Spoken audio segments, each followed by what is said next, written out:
Welcome to Dan Explains It All. Today we're here to talk about Sunlight Stereo. It's based on the old Sunlight and a little bit of the old Procession too.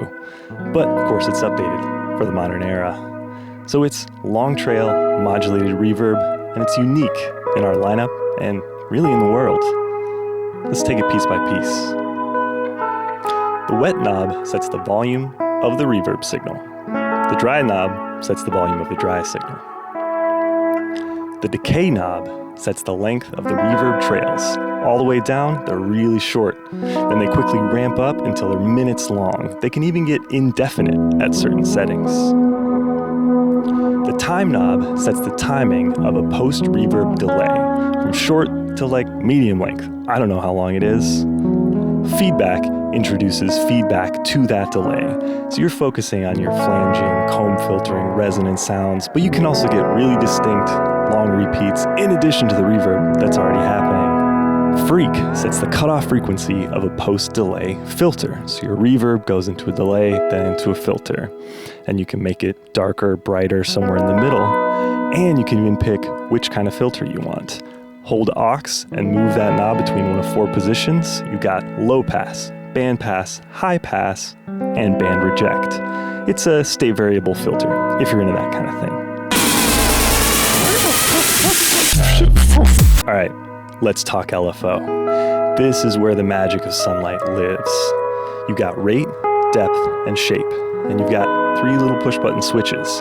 You can make the LFO manipulate time, frequency, or the wet volume, creating tremolo effects, moving filters, choruses, flangers, combinations of any and all of these things. And that's how you create some classic procession modes like flange, filter, and tremolo, and some classic Sunlight modes like pass, comb, and tape. Rate sets the speed of the LFO from slow to fast. And if you hold aux, you can access subdivisions of that speed. You can go 2, 3, 4 times slower or faster. And this is always active, so it's helpful when you're doing tap tempo or MIDI clocking, but it can also just help you set the range of the knob. You want faster? Faster subdivisions. You want slower only? Only slower subdivisions. Depth sets the depth of the LFO, going from nothing to full width, full depth.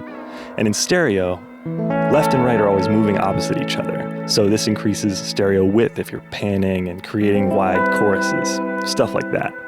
Shape sets the shape of the LFO.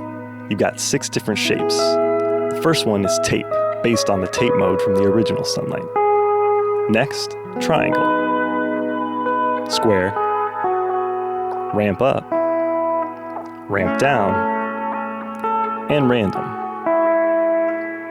I'll note that the depth of the LFO is also limited according to your time, freak, and wet settings, because those settings are always active, and then their setting basically determines the overall range of depth. So if they're pretty low, it's not going to go super deep, but if they're maxed out, it's going to go as wide and deep as possible.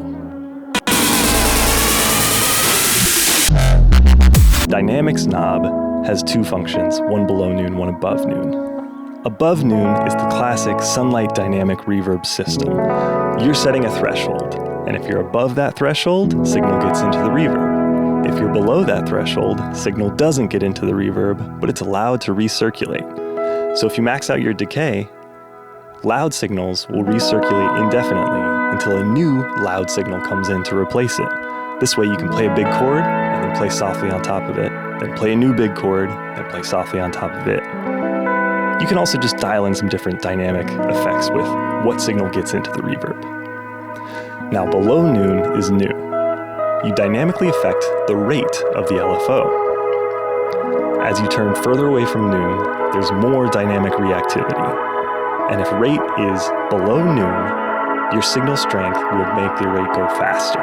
If rate is above noon, strong signals will make the rate go slower. So you can kind of choose how you want things to react. Intuitively. The on-off switch turns the pedal on and off. The aux switch can do one of 3 things. It can indefinitely hold the reverb non-dynamically, it can switch presets, and it can work as a tap tempo for the LFO. What else does it have? Well, it's got presets. It's got trails if you want them. It's got expression over every control.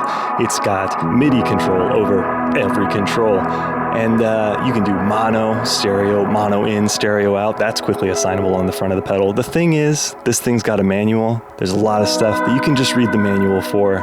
It's simple, intuitive, and real fun. And it's available now at oldbloodnoise.com and participating dealers worldwide.